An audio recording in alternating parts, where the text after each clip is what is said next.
Hey, what's going on? It's Bill Burr. And it's time for the Monday Morning Podcast for Monday, September 7th, 2015. What's going on? How are ya? What's going on? I'm a little bit late, but you didn't have to work today, right? If you were in the United States of America, well, we work so goddamn hard every year. One day a year, they go, you know what? Today's Labor Day. That's all we get. All we get. We get one day a year. You know, unlike you European cunts, Jesus Christ. You even talk about having a baby, they give some broad like fucking 9 weeks off. Right, just come back whenever you feel like it, you know? That was like 12 different accents. That was all of Western Europe. That's what I was just doing. I know in Eastern Europe, they got women chopping wood until they're like fucking 9 months pregnant. You know what I mean? Before they have the little baby Igor out there in fucking Transylvania. You know? Kid's learning how to pickpocket by the time he fucking gets off the teat, right? Labor Day, yes, once a year in the United States. Oh, United States, you get one day off a year. Then we take your benefits and move the company to Mexico. Then exploit those people. Then they fucking hate us. And Republicans hate them too. Sorry. All right, let's just plow ahead here. So, I am in the process right now of using the big green egg for the first time, attempting to smoke something on my own. I got some baby back. No, I don't. I have spare ribs. I got some spare ribs. Nia made a quick rub. I trimmed them up and that type of thing, and I did another shot at the key lime pie that I fucked up the first time because when I was trying to do the rind, I went into the white and I made it all fucking bitter. So those key limes, man, they're fucking yellow. So it's hard when you're taking the zest off to see, you know, yellow, white. You know, you get an old guy like me. I mean, that's not exactly the easiest fucking thing to see. It's not easy to see. So I got to tell you, so far, I'm really enjoying smoking. It's fucking cool. You just kind of, once you get your temperature where it needs to be, you throw the fucking things on there, and then you just leave. You come back like, I don't know. I think like 2.5, 3 hours later, they're supposed to be done, but I'm going to go down there and pour a little Miller into my fucking, my little tray there that's catching the droppings. I'm going to throw a beer in there. This fucking I got like these 3 frosty Miller High Lifes that's just been staring at me. They were left over from my 4th of July party. And as most of you guys who listen every week and listen to me whining about my, not boozing, I stopped on July 5th, so they've just been sitting there. So I'm finally going to take one out. Going to crack it open, but I'm dumping it into the little, whatever the fucking catch tray there. Whatever the fuck you call it. I don't know. I've already fucked up like 19 things on this. I don't know if they're going to taste good or not, but I can tell you right now, it is definitely smoking downstairs.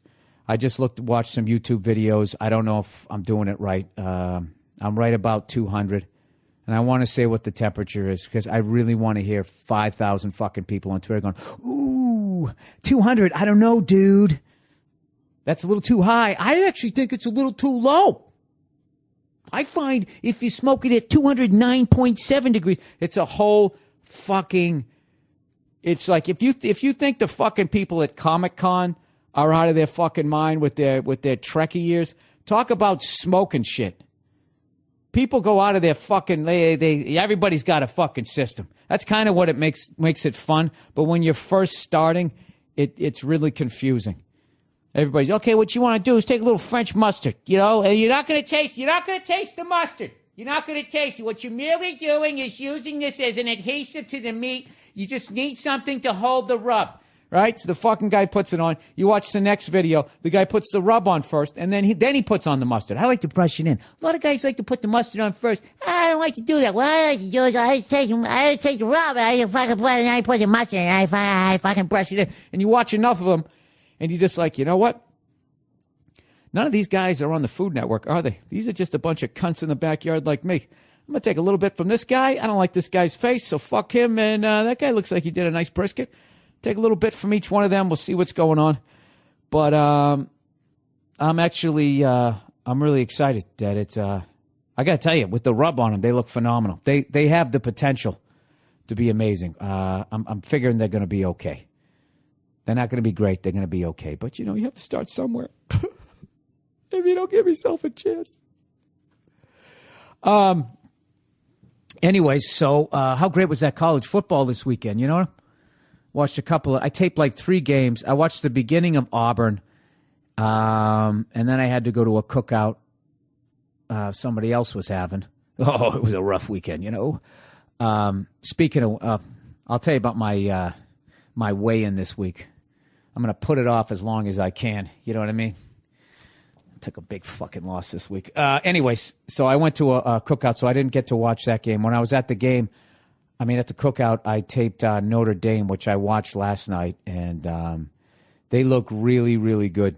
Really good. I don't know if Texas had a problem with their offensive line or what, but I felt bad for Texas quarterback because I know people down there in Austin were already jumping all over his ass last year.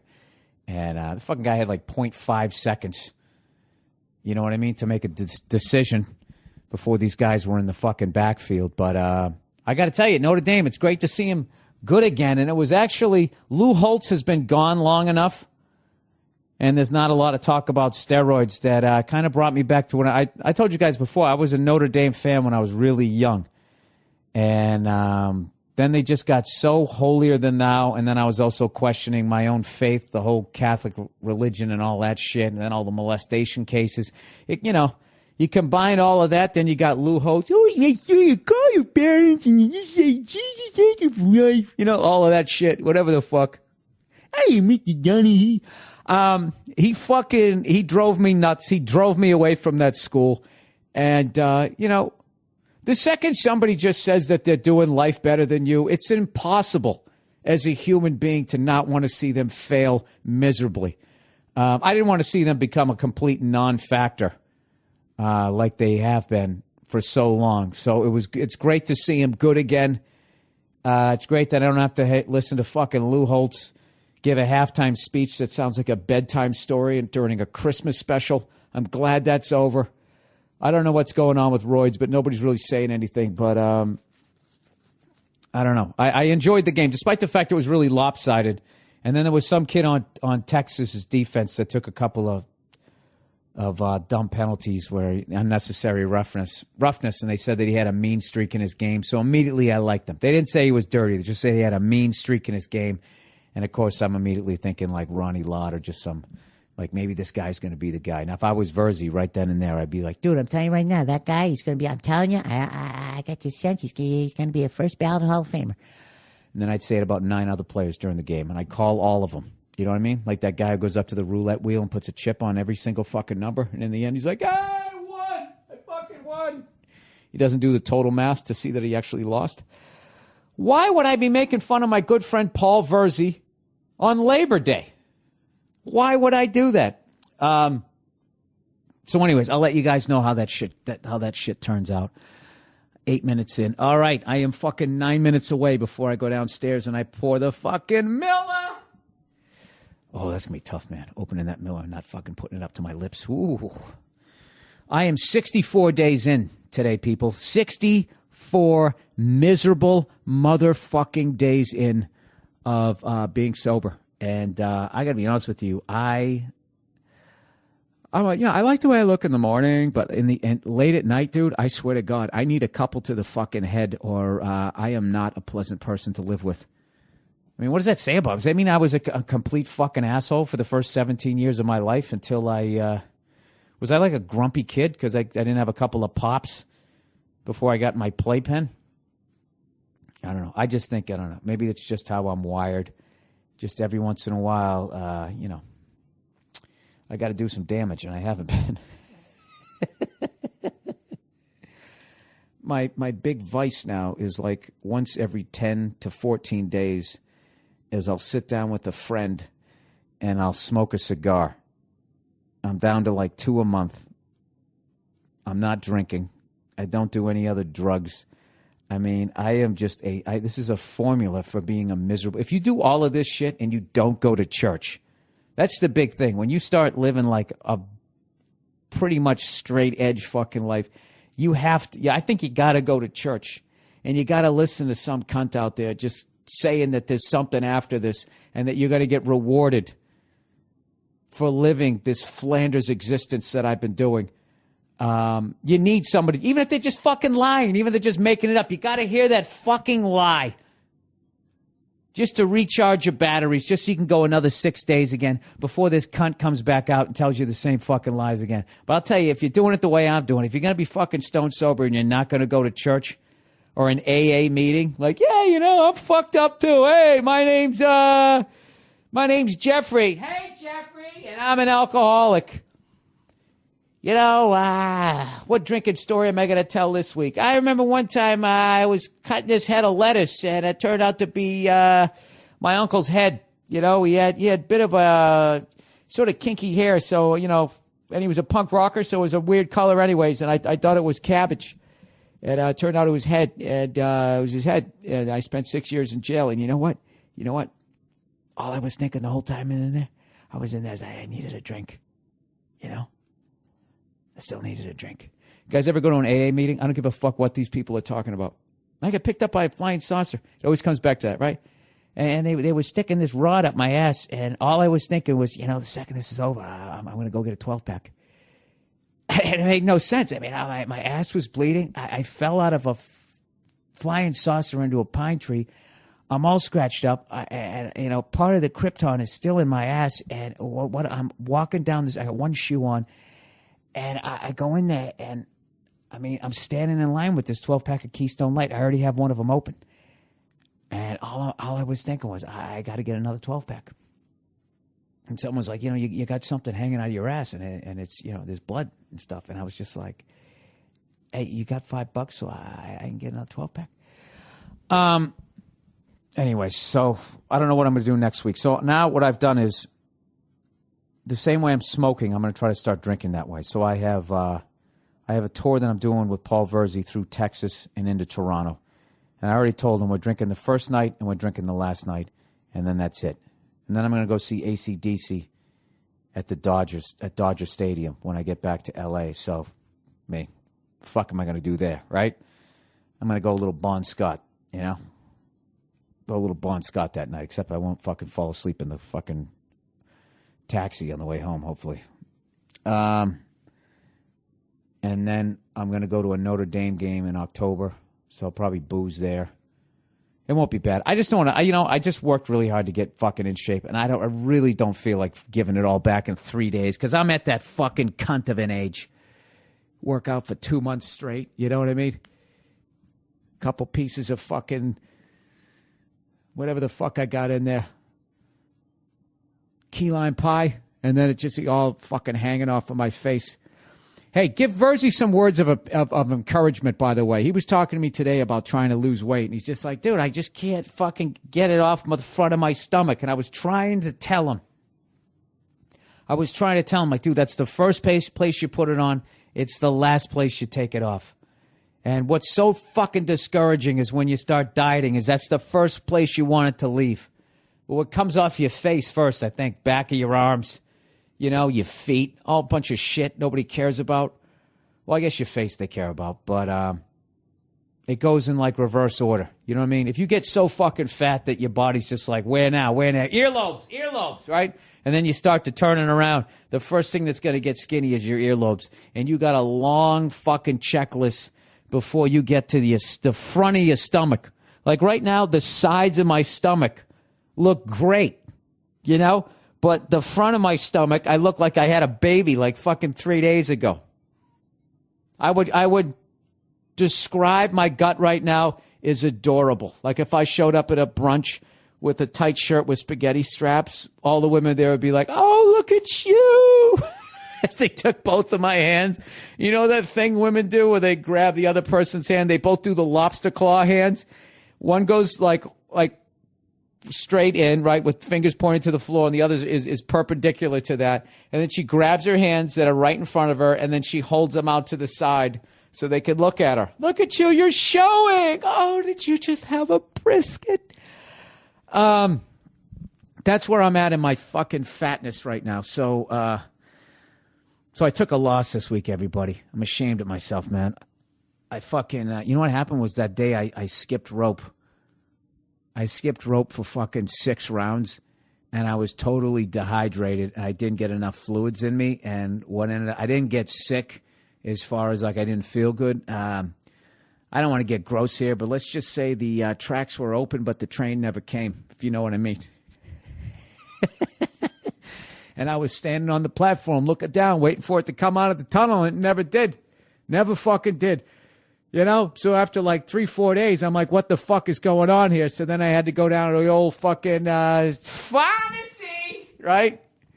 And I had to go into the, I appear to look okay, but evidently the old shit train ain't coming.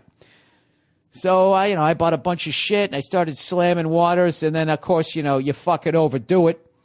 And then it just becomes the other thing. You know what I mean? It's just, I don't want to, turkey shit through a tin horn, as I believe how my dad used to say it. And now I'm back. But I mean, that fucked me up for about 2-3 days. And so I didn't even get on the scale today. I know I'm like a $168, 169, and I was supposed to be 162 this week. So I got down to 165 last week.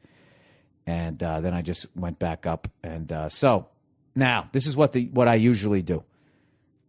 Okay, I didn't hit my goal, but I got down to good enough where people are saying I look good, and this is what I usually do. Then I go, okay, I'm good now. Now I can have a burger. And all I'm doing is like I'm a fucking addict, and I'm going, oh, now I can smoke crack again.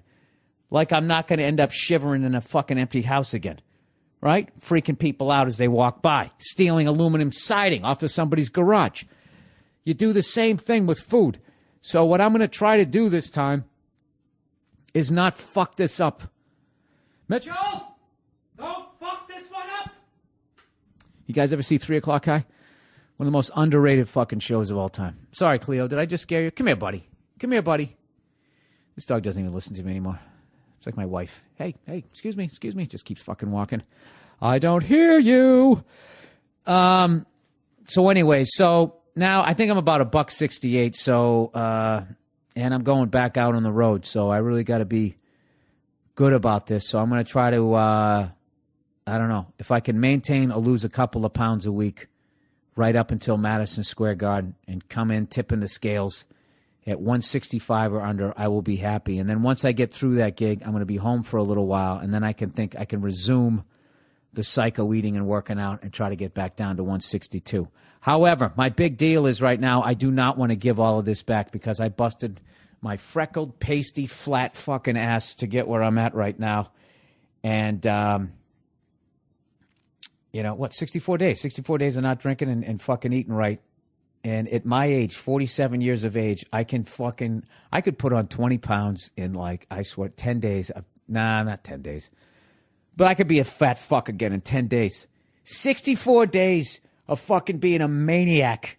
Eating celery sticks and peanut butter at fucking 9 at night, and then that's it. That's my last snack of the day. 64 days of that fucking shit. Couple of ice cream sandwiches and a hero with some chips and a soda. Forget it. Oh, Billy Fat Cheeks is coming again. Looking like I should be standing in the background one of those fucking Chipmunk records, right? It's fucking disgusting. All right, hang on a second. I got to go downstairs and pour a fucking Miller under those ribs, which is really not going to be helping my diet, is it? Ah, fuck you. Hang on. All right, I'm back. I don't know if I already fucked the things up. The temperature's holding, but the smoke has kind of died down to like nothing. But I think somebody in one of the 9 million videos I watched said it was going to go down to nothing. Who gives a fuck? Whatever. I'm up to bat. I'm taking a swing. See what happens. Whatever. The worst case scenario is they'll taste a little smoky and they'll be cooked. Right? Oh, fuck you. What do you want from me? I don't know what I'm doing. All right, let's read a little bit of bullshit here for the fucking week. We only got one read this week. Where'd everybody go? I mean, Jesus Christ, nobody can take a fucking joke anymore. I'll tell you who can't take a joke, everybody. Ba-doop, boop, boop. Me undies. No more smoky balls. Ba-doop, doop, doop. Me undies. Dip them in some mustard. Rub some rub on your fucking nuts. Pour a High Life under them. Oh, yeah. Your balls will be dry when you put on me undies. And have a hooker lick them off. That's gross. They even make them for the chicks. Nice twat. All right, MeUndies, everybody.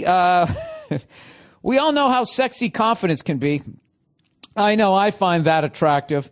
And that confidence comes from being comfortable and having nuts drier than some talcum powder. I don't know. But how can you feel great if your underwear is wrinkling and riding up? Your balls are fucking sweating, right? You're sitting there trying to wring them out by crossing your legs like those chicks in the photos on the red carpet, you know, where they put the one leg behind the other, just wringing out your nuts, hoping your socks absorb it. Jesus, is that gross. MeUndies gets it, though, and that's why they've created the world's most comfortable underwear for a daily dose of confidence. God damn it, my balls feel good. You wear underwear every day. That's 365 days a year, rain or shine. You need it to be extraordinary without an insane price tag. MeUndies understands this, and that's why they've created the world's most comfortable underwear. Luxury at half the retail price you'd find anywhere else. Your balls will be as dry as anybody in the Bilderberg group. When you look good, you feel great. It's a cliche because it's true. MeUndies understands this, and that's why they've designed underwear that makes you look and feel fantastic. Well, what are you going to be walking around in your underwear? I guess when you're, okay, it's pronounced modal.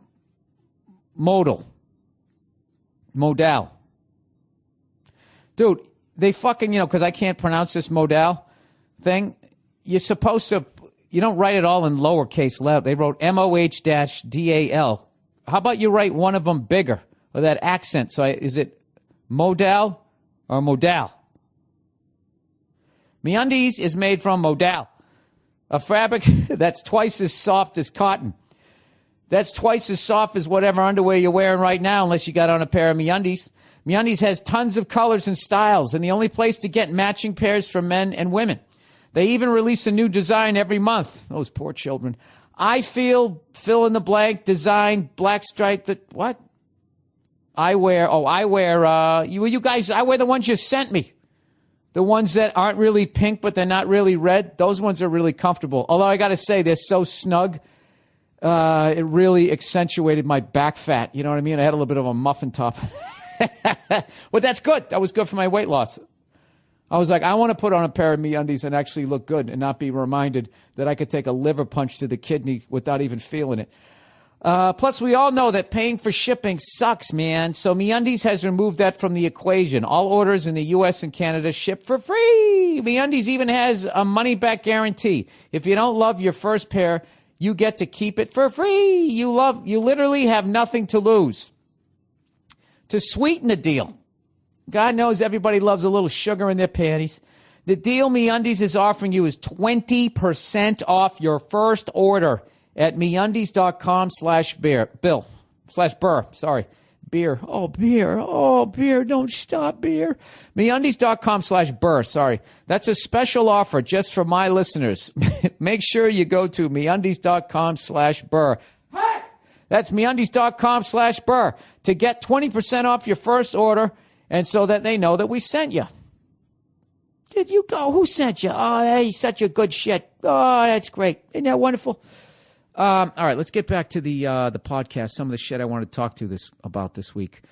All right, so those of you who have listened to any of my stand-up specials or have just listened to me talk to my dog Cleo, or maybe you listen to this every once in a while, or maybe you know a friend who knows a friend that has somebody that they don't like that always talks about this podcast, and at some point they mentioned that that I have a pit bull.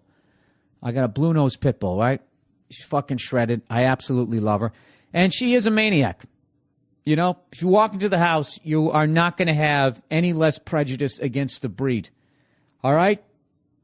I don't know what the last people did, but, most pit bulls are cool. You know, if you get them out of the womb, you somehow can turn them around. I don't fucking know. But all I know is everybody's always shitting on pit bulls and saying that they're a problem and everything. But you know what breed I always have a fucking problem with? Absolute fucking maniac of a dog. The one that tries to start the most shit when I take my beautiful Cleo on a walk. And what's funny about my dog is she fucking ignores all dogs. I don't give a shit how much they're talking. If they're not in her wheelhouse, like she doesn't feel threatened, you could be talking all the shit you want. If you're on the other side of a fence and you're a dog like, hey, fuck you, this is my yard, fuck you, blah, blah, blah, doing all that shit, she doesn't even look. Occasionally she just sort of glance over like, oh yeah. Okay. pretty tough with that fence between the two of us, right? She doesn't give a fuck. You know what what breed of dog talks the most shit to my dog? Is those giant poodles. Not the little ones. Not the little fragile ones. Not those ones.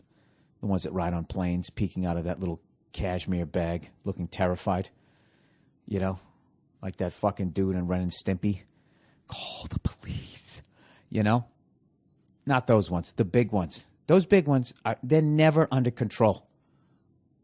I never even saw a giant poodle before. My first manager in this business, he had one. And it was the greatest fucking dog ever. Could jump a mile in the air, was friendly as shit, and I loved the breed.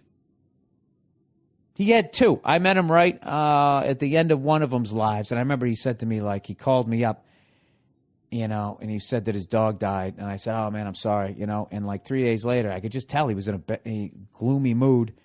And I'm like, what's up? And he goes, it's just my dog, man. I can't believe how much it fucked me up. I think it was his first dog. And I understood it, but I didn't really understand. I understood it because I had a dog die when I was a kid. But I was a kid, And I was just thinking as an adult, you just kind of pave over your emotions at some point and shit doesn't affect you. But now that I am a dog owner, I replay that in my head going, every once in a while when I'm looking at my dog, how awesome it is. And knowing, as they say, the one sin that dogs have is they only fucking live, for so far. They die before us. So anyways, so he had this dog. So I was totally sold on the breed. I'm like, wow, man, that's a fucking great dog. Active dog. Used to take it to Central Park and throw the Frisbee or the ball around. Just a great fucking dog. But since then, I don't think I've ever met a cool one. They're always like the biggest cunts ever. The other day, I'm walking out of my fucking piece of shit house, by the way. I'll talk about that later. I actually was so fucking... Get another thing fucked up in my house. I literally, flipping out in a rage, said to Nia, I said, Nia, I swear to God, if I had a gas can and a match, I'd burn this fucking thing down with everything in it. That's the point that I am at in my fucking house. Every motherfucking cock-sucking fucking thing in this house either needs to be repaired or was repaired and was not repaired right. Every fucking thing. Dude, I'm talking from the sidewalk before you even get into my house. The fucking piece of pipe that goes off the city's water, that thing was a piece of shit. I had that fixed. The people fucked it up. I had to have somebody else come back and refix it. The sprinkler system out front, that was fucked up. It was leaking, of course, right up against the fucking house. That was fucked up. The front gate is fucked up. The fucking driveway gates are fucked up. They're rotten out. I closed it the other day. The handle just came off of it. Literally Tom Hanks in the only thing I haven't had is had an old-fashioned bathtub fall through a fucking floor. That's the only thing I haven't had. I'm going to go through the whole fucking thing. Sprinkler system fucked up. Right? Everything I just said. Driveway fucked up. There was this little, decorative, arch thing that originally came with the house, and the house had settled for so long, it was, completely twisted. And someday it was going to collapse down onto my Prius. And I had to take that down. Had to pay to get that fucking removed. There was no fixing it. It didn't even line up anymore. Garage is fucked up.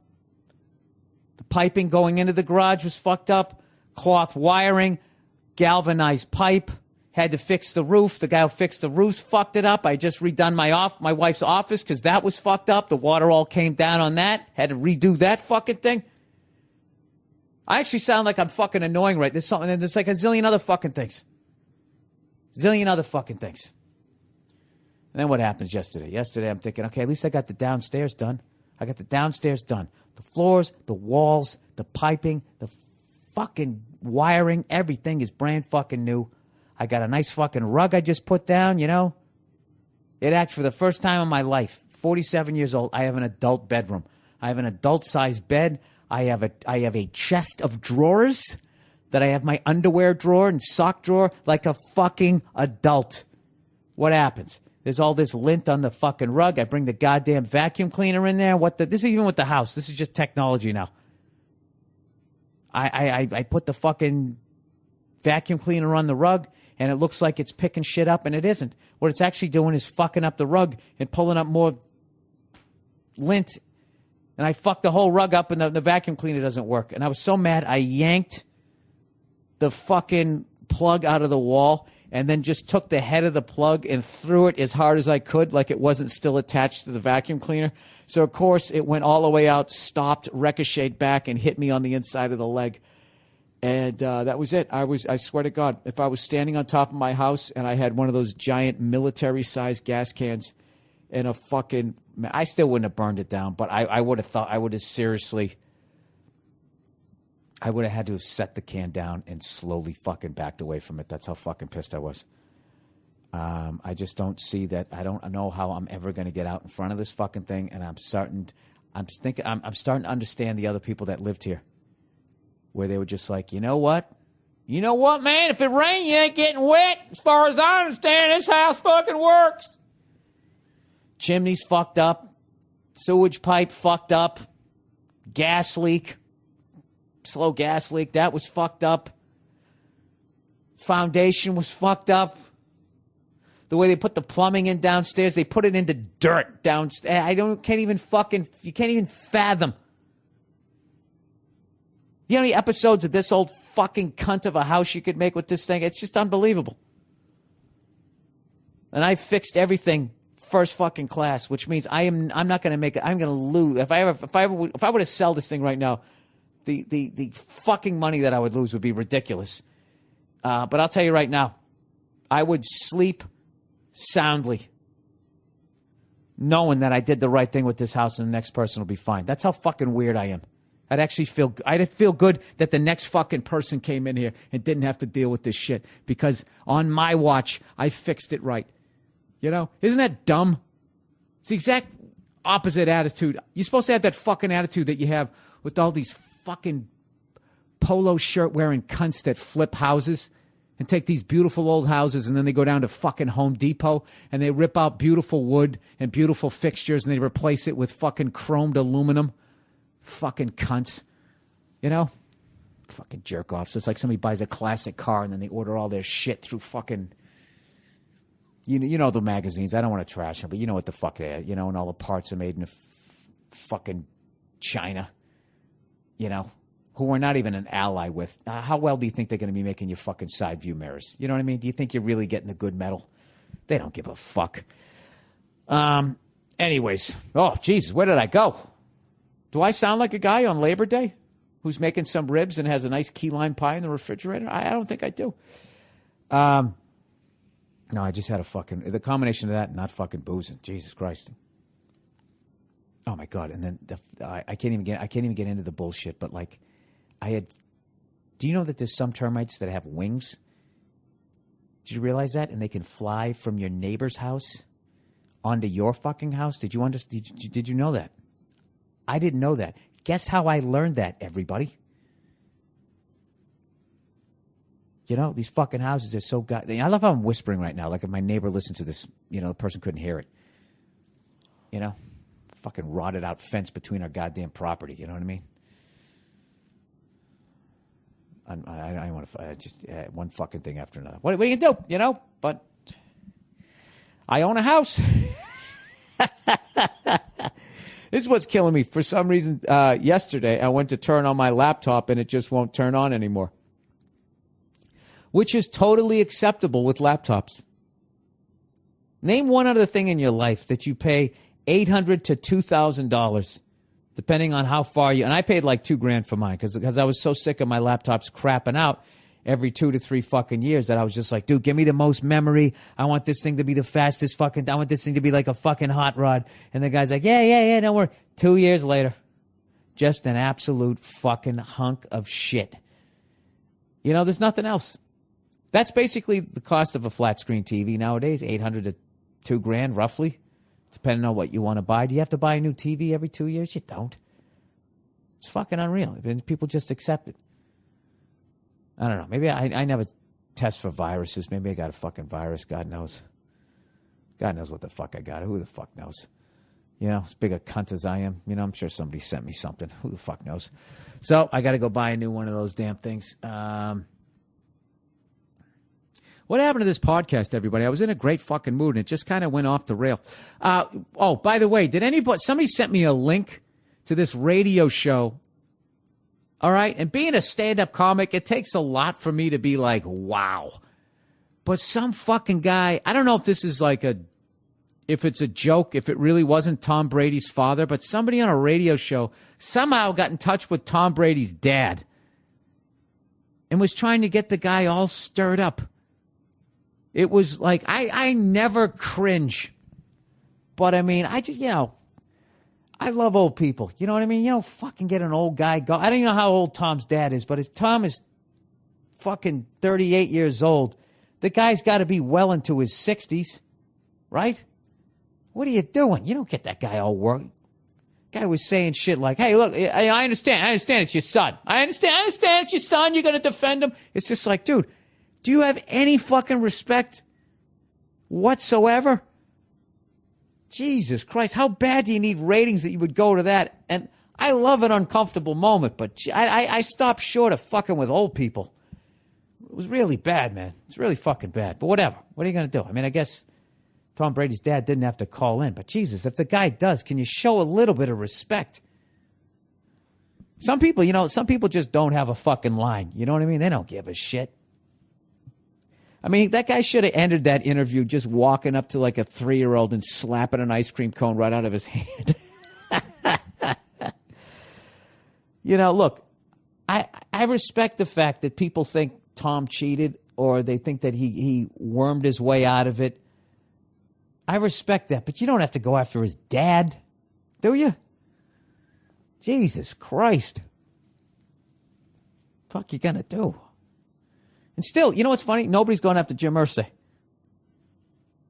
I know. I'm not going to get back into it again. I know. Jim Irsay, he's a wonderful man. He's a wonderful guy. Anyways, let's just plow ahead here. Let's get into the questions for this week that I have to look at on my cell phone because I can't get for whatever reason, I just can't get the goddamn laptop to turn on.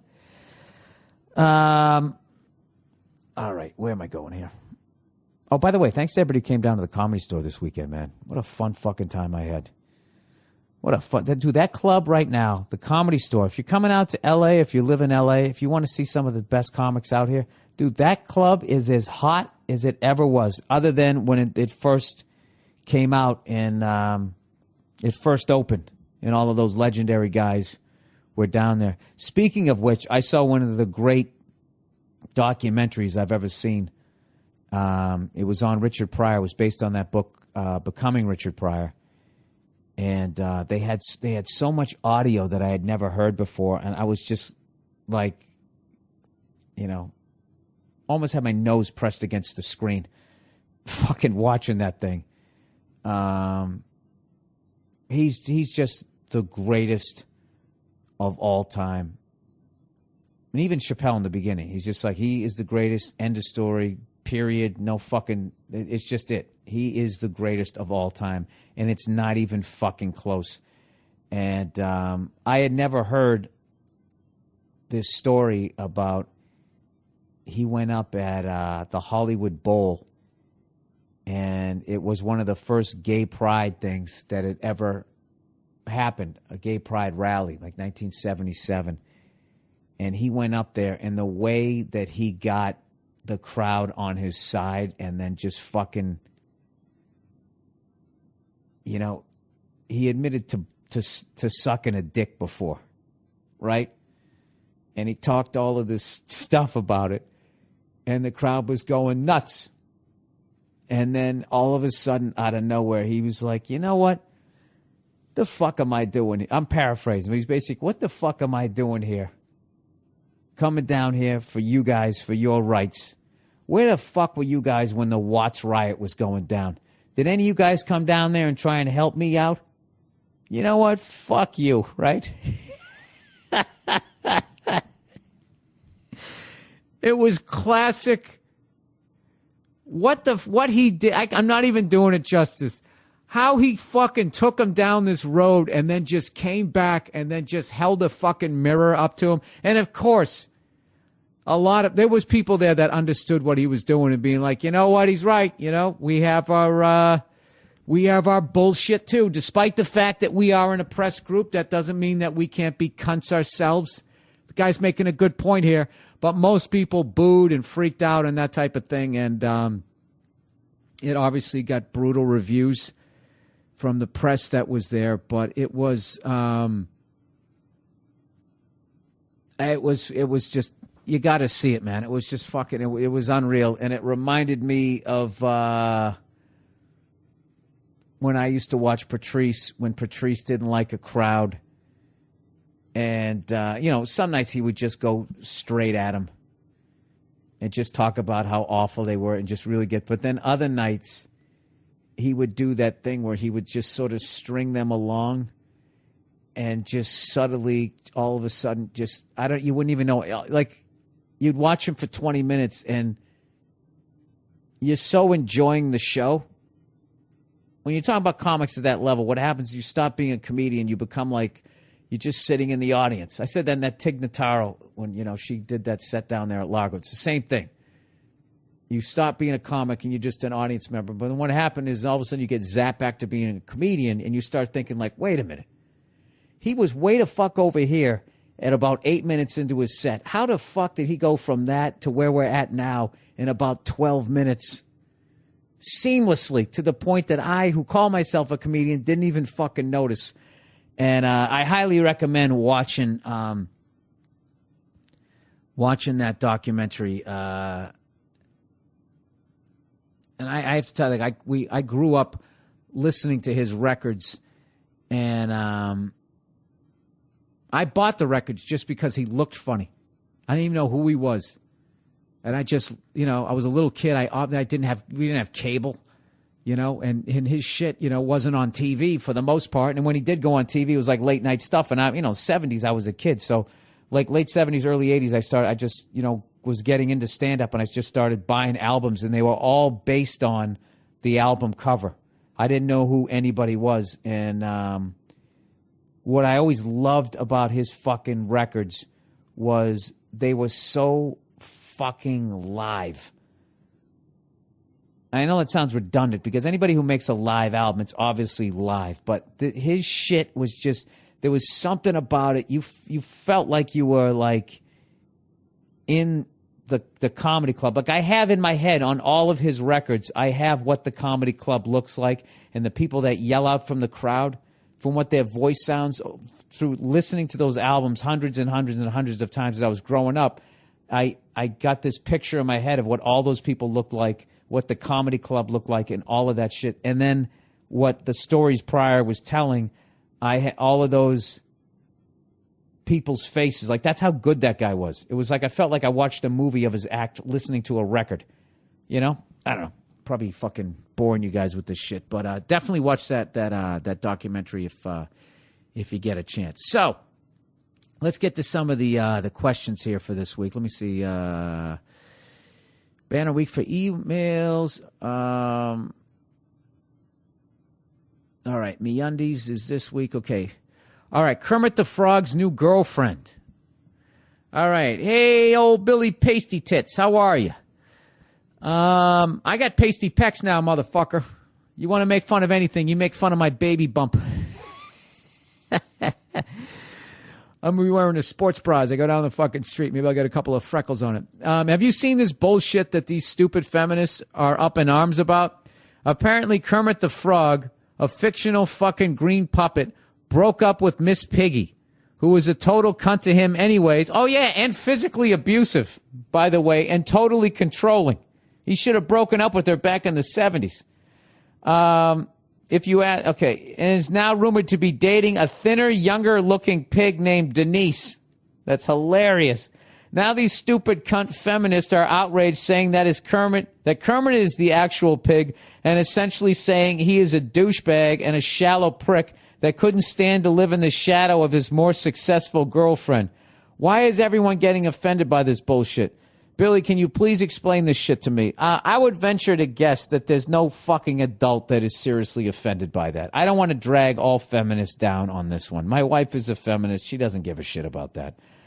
But, it is the internet, everybody. And what you have to understand is anybody with a glass or two of red wine in them can get on the internet and write something, can just pour out all of their fucking thoughts. And what you really have to do is you just, when you walk around during your day, really experience humanity, okay?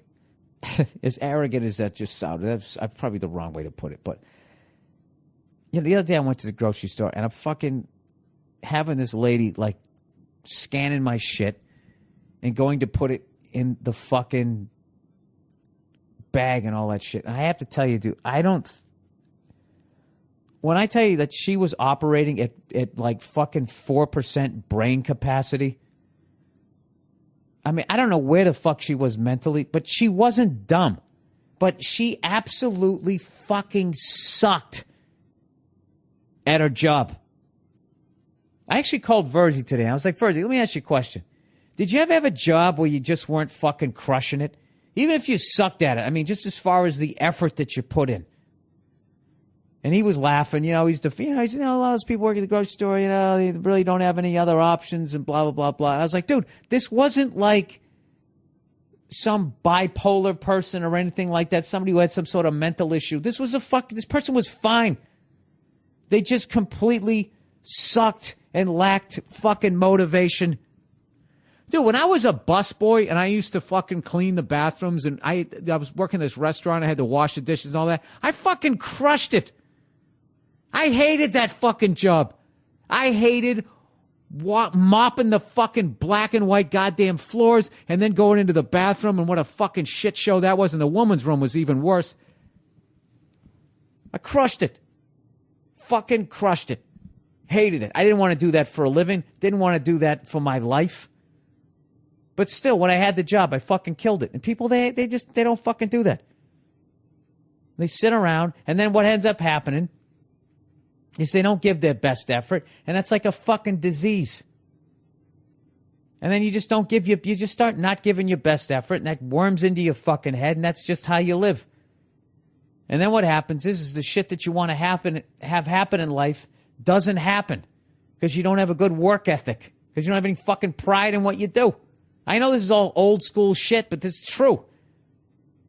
All right? And then what happens is when your shit doesn't come true, these types of people sit around and they bitch, moan, and fucking complain. So I would say that anybody who happens to be a feminist, who's offended that a fucking puppet dumped a fat puppet to get with a skinnier fucking puppet, is probably not happy with the way that they look and is not really doing anything about it.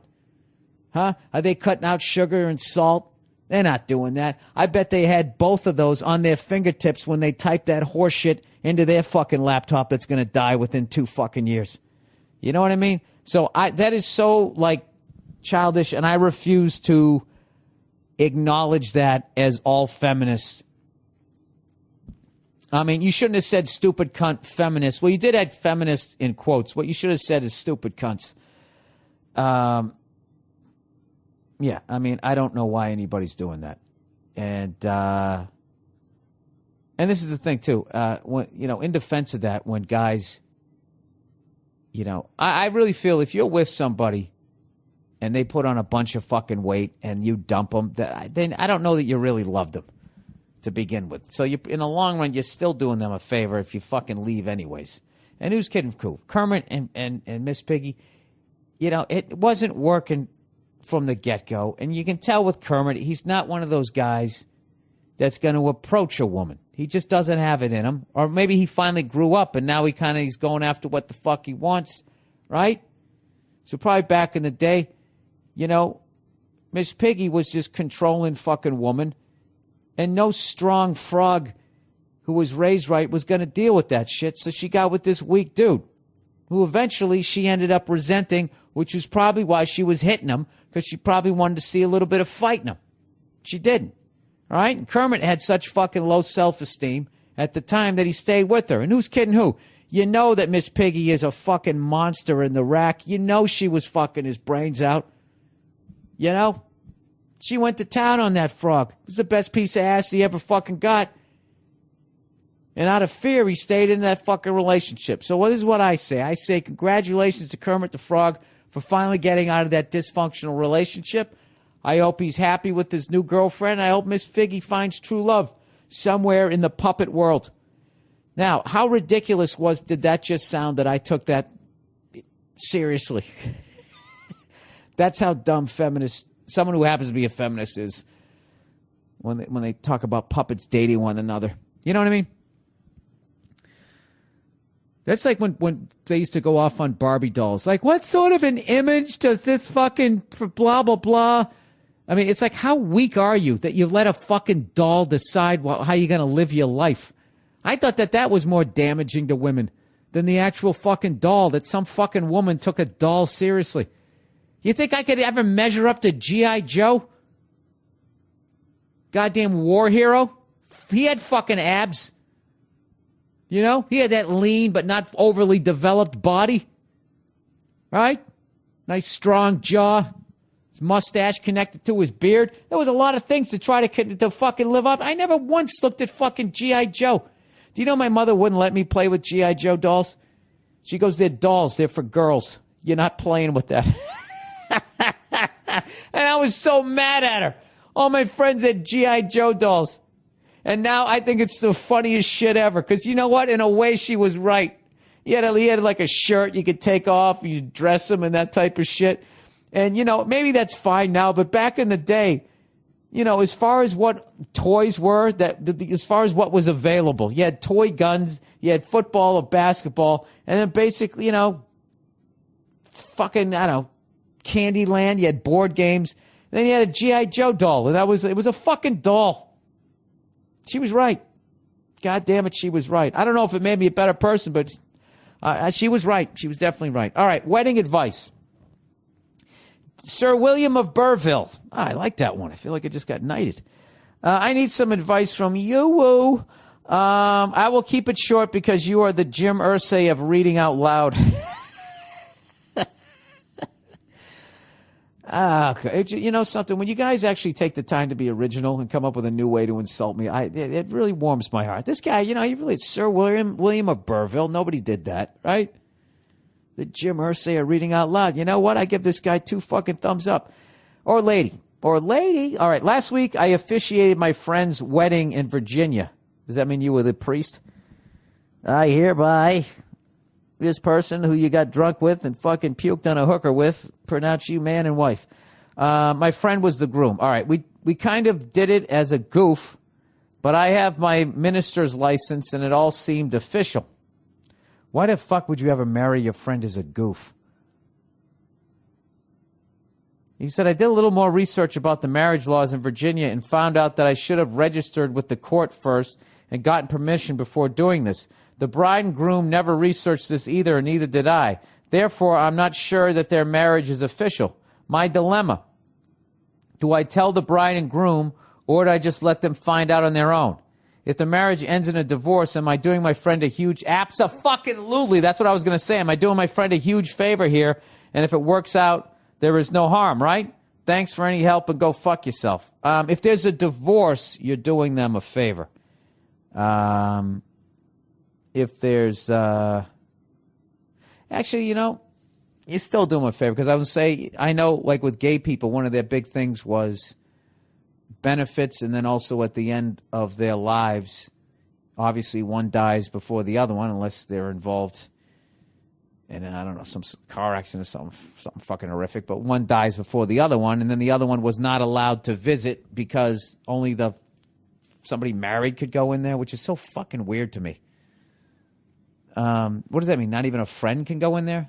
It's so fucking stupid, but evidently that's the law. So, I mean, there is that. But I think the chances of a divorce dude, I wouldn't say a fucking word. That ain't on you. That's not on you, man. It's like, listen, if somebody's getting married and they want to hire some guy that they booze with to get them married, then they need to go out and cross all the T's and dot all the I's. That's not on you. Don't fucking do that, you know? And don't get drunk one night and have a fight with them and then fucking bring it up like some scorned woman. Yeah, well, fuck you. You're not even married anyways, man. Don't do that. Don't ever do. I wouldn't say shit. I wouldn't say shit. Plus, it's Virginia. You know what I mean? Some of the shit that goes on in the Appalachian Mountains, I don't even think it's going to fucking matter. It's Virginia. Who gives a fuck, right? All right. Chugging right along here. Oh, by the way, if you ever want to contribute to the Monday morning podcast, and you don't want to spend any money, just the next time you're going to buy something on Amazon, go to BillBurr.com first and click on the podcast page and click on the link to Amazon. Just takes you there, and I get credit for driving traffic, and they kick me a little dough. Doesn't cost you any extra money. And then I take 10% of that, which I owe St. Jude's. I give it to St. Jude's because they seem reputable. And after reading Andre Agassi's book, Open, I'm going to call up that school and see how I can donate money to that school because, I went to their website and really checked it out. And he's doing what people should be doing, that Andre Agassi. You know what I mean? Everybody sits there and bitch, moans, and complains. And what do? They try to bitch about Republicans or Democrats, and they try to get political people to do what the fuck. You know what? Citizens should be doing it. Just, you know what I mean? However you can do it. If you can just help one person, if you can fucking do that, as corny as that sounds, that's going to be way better than who the fuck you vote for next year as a president, I think. And if you don't believe me, go to that website and check out Andre Agassi School and the level of effect this guy's having and everybody who works there and all these kids' lives. I mean, you're talking about when those kids go out and they get married and then they have kids and their kids have kids, and all of that expands that family tree, and that is built on that kind of a foundation is fucking amazing. That guy, he's literally going to be affecting people's lives in a positive way long after we're even here, man. That's pretty cool if you ask me. Anyways, explain American football rules for me. All right, love the podcast. I am an Australian who likes sports, and we're hearing a lot about an Australian called Hayne trying out for the 49ers. Isn't he a kicker or something like that? Oh, no, that was a game that I watched. I watched who was it? Oh, Notre Dame. No, Notre Dame had a Korean kicker. The kicker for Texas, I think. Fuck, I watched so much football I can't remember, but one of them's Australian. I thought it was cool. One of his first punts, he was sort of running like you do in Australian rules football, then fucking kicked it a mile. Anyways, love the podcast. I'm an Australian who likes sport, and we're hearing a lot about an Australian called Hayne trying out for the 49ers. Problem is, out here, we know nothing about the rules of your football, not even in the simplest form, except they have to get a touchdown. I've tried to watch ESPN and pick it up, but I'm fucked. I'm fucked if I get it, and I'm not a fucking idiot. Could you explain the basic rules to us Australians, of who there are many listeners of the Monday Morning Podcast, and if you don't, then go fuck yourself. All right. I will do my best. And you know what? I'm going to take this seriously, and I'm going to go over and get myself a little drink of water here. Take a nice little sippy poo here before I fucking, explain it here. All right. So, here's the deal. All right? How you score points is basically you can either run the ball. Okay, wait, Jesus Christ, I watch this all the time. Let me explain this. All right, so you got the football field. All right? It's 100 yards. A meter's a little bit more than a yard, right? So it's basically, whatever, 300, what is it, 300 yards? Meter's more than a fucking yard, so 1 meter divided by 3. I don't know, it's 100-something fucking meters, right? That's how long it is. And on either side, you have the end zone. All right? And when you get the ball, okay, you're trying to drive all the way down the field. They kick the ball off to you. You get the ball. All right? You run with the ball. They tackle you. Okay? Or you run it all the way. Fuck that. They tackle you. This is really difficult. They tackle you, okay? And then the offense comes out. All right? Now, the team with the ball is on offense. The team that without the ball is on defense, okay? Which I'm sure you understand. So now, basically, you have 4 plays, which are called downs, to move the ball 10 yards. If you move the ball 10 yards, you get another 4 plays. 10 yards, You move it 10 yards, that's called getting a first down. Right? You have first down, second down, third down, fourth down. All right? So let's say on the first fucking play, okay, it's 1st and 10. That means it's first down, you got 10 yards to go. You advance the ball 3 yards, it's then second down and 7, meaning second down, 7 yards. So you got 3 plays to move the ball 7 yards. All right? The next play, you get 8 yards. So then that's called you got a first down. Because, you got 3 yards in the first play, you got 8 yards on the second play, that's 11. In 2 plays, you went 11 yards, so you get a first down. Now you start all over again. Say the ball went from the 30 to the 41. Now you're on the 41-yard line. You got to advance it 10 yards, which would bring you to the other team's 49, which sounds fucked up, but the way they do it, this is so confusing even to me. It goes 10-yard line, 20-yard line, 30-yard line, 40-yard line, 50-yard line, then 40, 30, 20, 10, goal line, right? So, whatever. You fucking... I can't believe I can't explain this. If you don't make it 10 yards, after 3 fucking plays, okay, now that you made the first down, let's say now you got another 4 plays.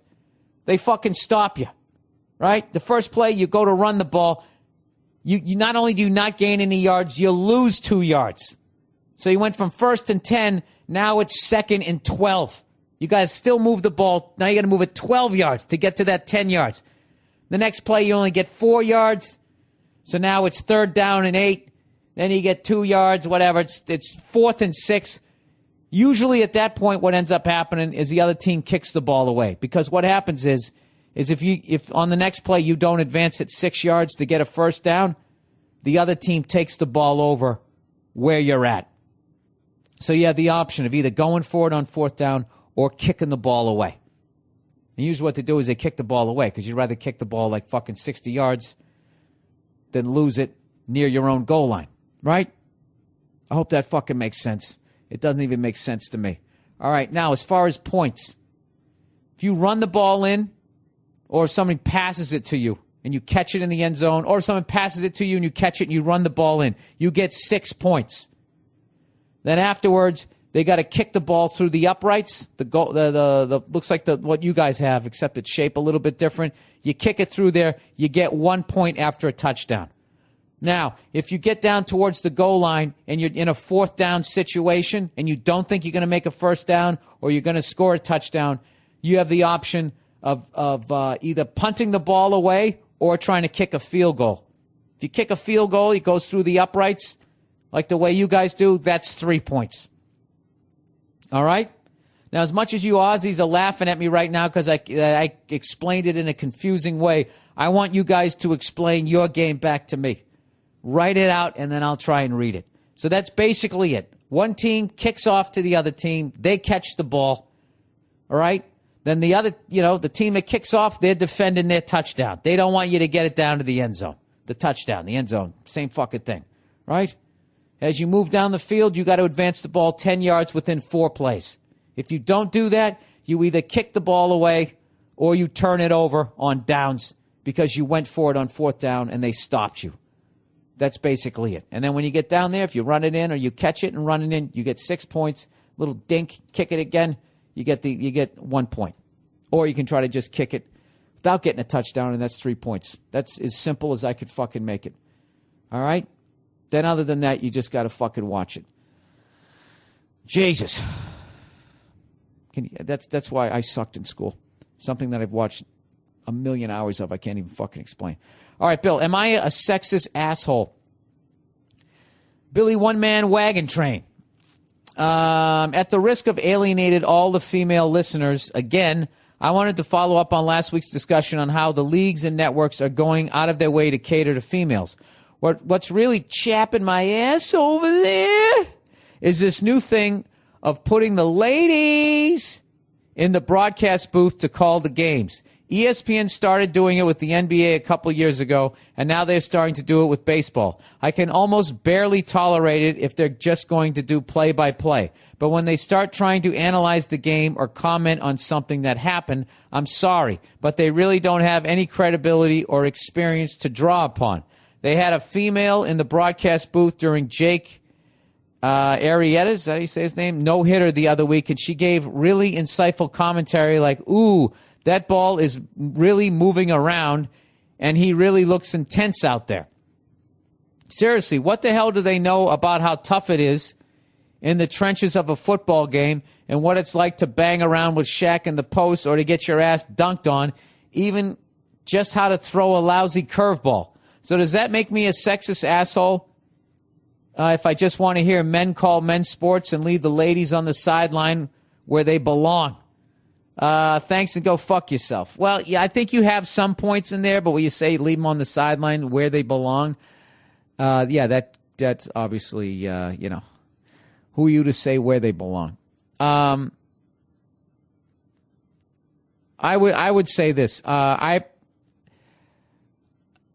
First of all, I don't think that the NFL is getting women involved in their league because they give a shit about women. They don't. They're doing it because they're trying to appeal to women because they want their money.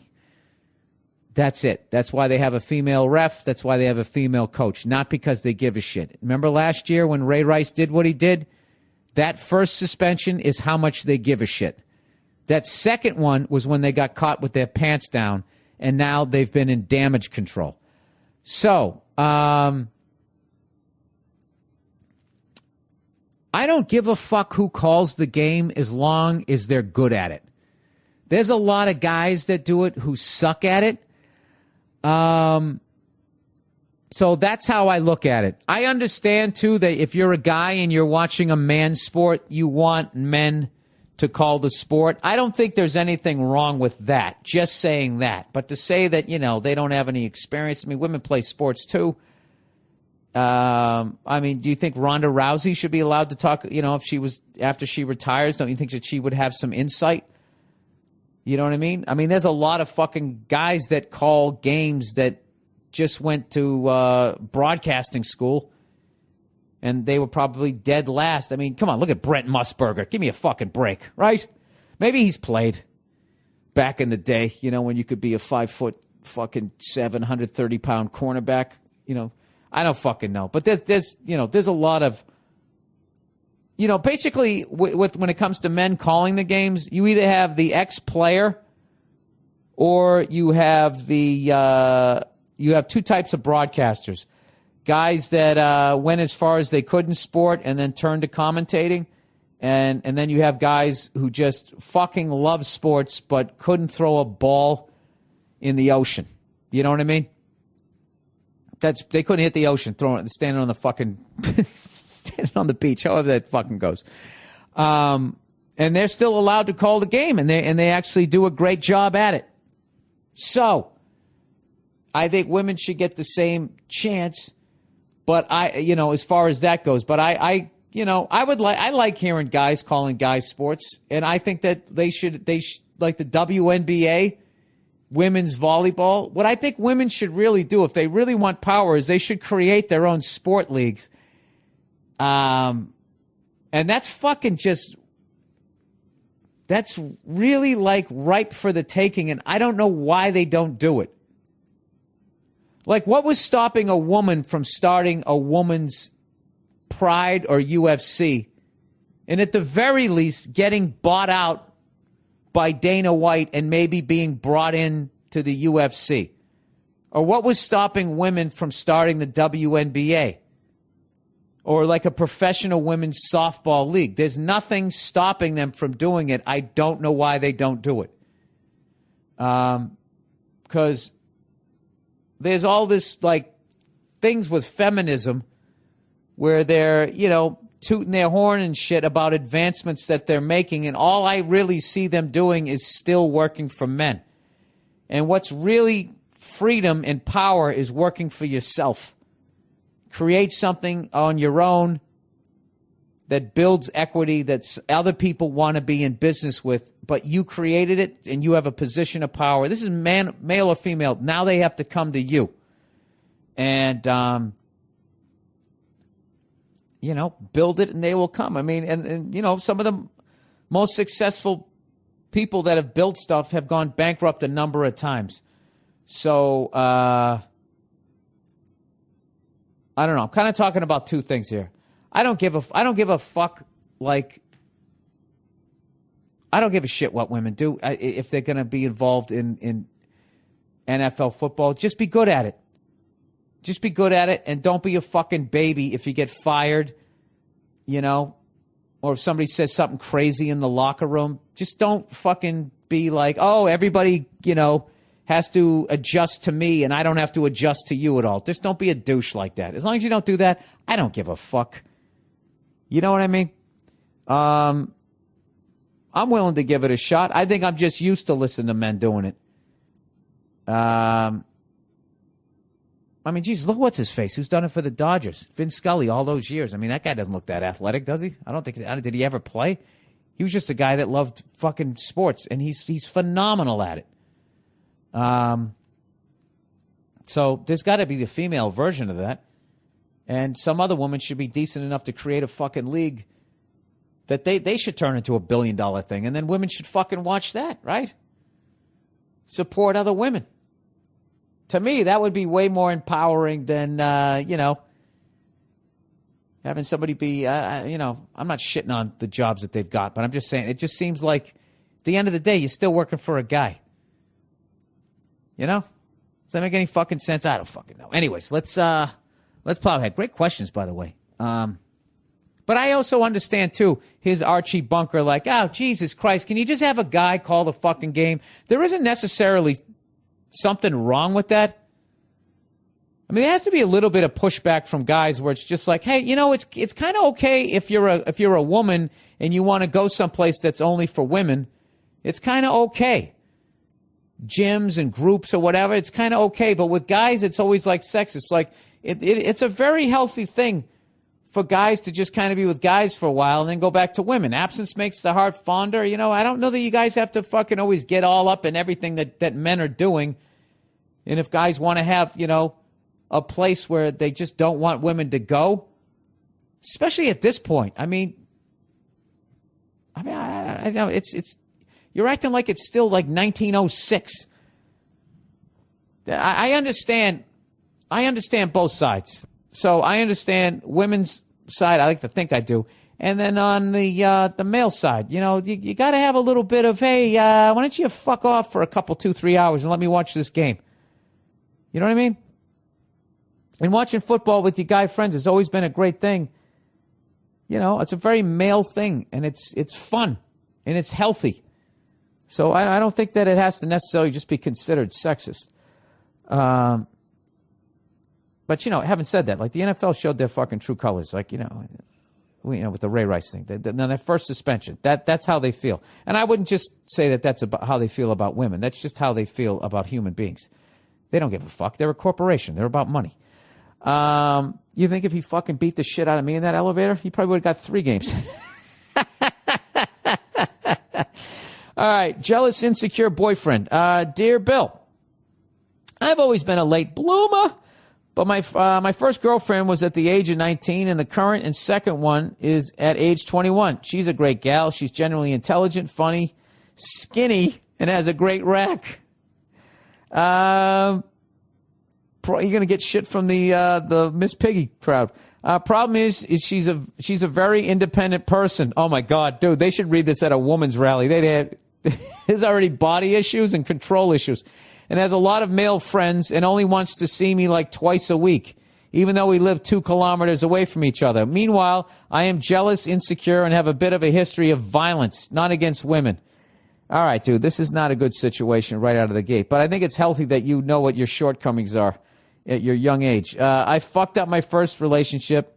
I fucked my first relationship up because I beat the ever-living shit out of my, at the time, girlfriend's male friend. I'm an amateur boxer. All right, dude. What are you doing? He kind of deserved it. but I'll admit that I was in the wrong and I really want to change. But problem is, I simply can't do it. I can trust her saying that she's not attracted to her male friends, but I will never ever trust the guys saying that they're not attracted to her. What the fuck do I do? Thanks, and as always, go fuck yourself. All right. First of all, look, dude, what you're looking for, you want more in this relationship. She's not willing to give it to you. What you need to do is get out of this relationship and get with somebody who wants what you want. That's it. You don't have to get all mad and beat the shit out of somebody. I do respect your attitude of that you trusted that she's not attracted. You know, but her male friends, yeah, they want to fuck her. They do. You know, generally speaking, unless they're gay, they want to fuck her. And that's just how guys are. If a woman's hanging around and they know that she has a boyfriend, but he's never around, they're thinking like, well, obviously there's something fucked up there. Or if she even laughs at one of their jokes, you know, there's a lot of guys, oh, she laughed at my joke. Obviously she wants to fuck me. That's how guys are wired. So I don't think that you're wrong. But the devastating recipe here that you're a jealous person that knows how to box and you have a history of violence, I would get, and you're not getting what you want out of this, I would get out of this immediately. I hope you're one of these people that would never hit a woman. But I would, you know, I struggle with my temper big time. But,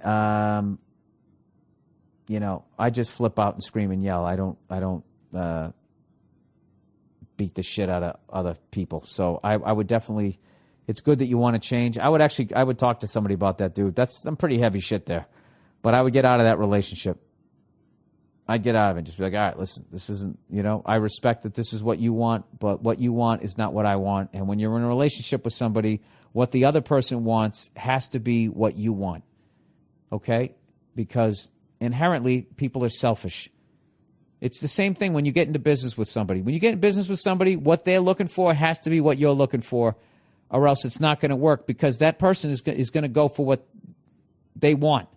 You got to want the same fucking things, or it doesn't work. So, and like I said, I would talk to somebody about your temper, and I would read books on it and do whatever the fuck you need to do. Take some yoga, because, you know, dude, if most people don't know how to box, and if you have a temper and somebody steps to you and you got all this anger in you, you are a dangerous, dangerous person.